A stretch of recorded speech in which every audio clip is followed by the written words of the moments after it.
నమస్తే అన్న, అందరికీ నమస్కారం.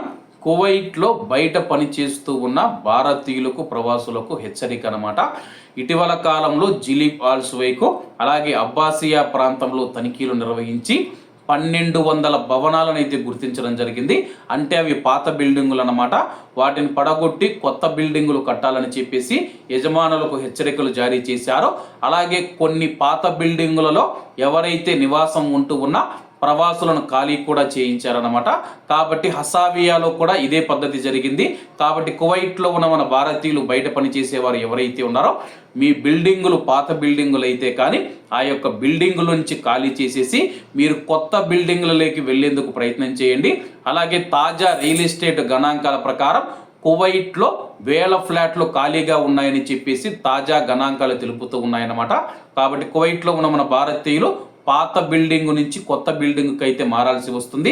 మీరు నివసిస్తూ ఉన్న బిల్డింగు ఎన్ని సంవత్సరాల నుంచి ఉంటుందని చెప్పేసి మీకు ఒక ఐడియా ఉంటుంది. కాబట్టి ఎందుకంటే అధికారులు వచ్చి తనిఖీలు చేసిన తర్వాత ఇది పాత బిల్డింగు, దీనికి టైం అయిపోయింది, వెంటనే మిమ్మల్ని ఖాళీ చేయమంటే మీకు వెంటనే ఫ్లాట్ కానీ రూము కానీ దొరకపోవచ్చు. కాబట్టి ముందస్తు జాగ్రత్త చర్యలలో భాగంగా ఒక జిలీబ్ ఆల్ సువైక్లోనే 1200 బిల్డింగులను భవనాలను గుర్తించారన్నమాట.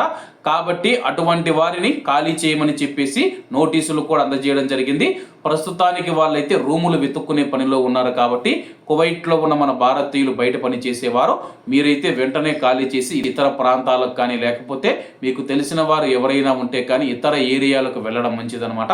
ప్రస్తుతం కువైట్ దేశవ్యాప్తంగా భారీ తనిఖీలు నిర్వహిస్తామని చెప్పేసి కువైట్ ఉప ప్రధానమంత్రి షేక్ ఫాద్ ఆల్ యూసఫ్ గారు ప్రకటించిన విషయం అందరికీ తెలిసిందే.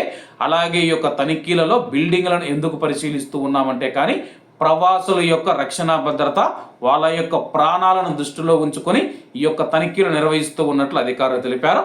ప్రస్తుతం ఎవరైతే భవనానికి సంబంధించి ఉల్లంఘనలు చేశారో ఆ భవనాలకు విద్యుత్ మరియు నీటిని నిలిపివేస్తూ ఉన్నట్లు విద్యుత్ మరియు నీటి వ్యవహారాల మంత్రిత్వ శాఖ తెలిపింది.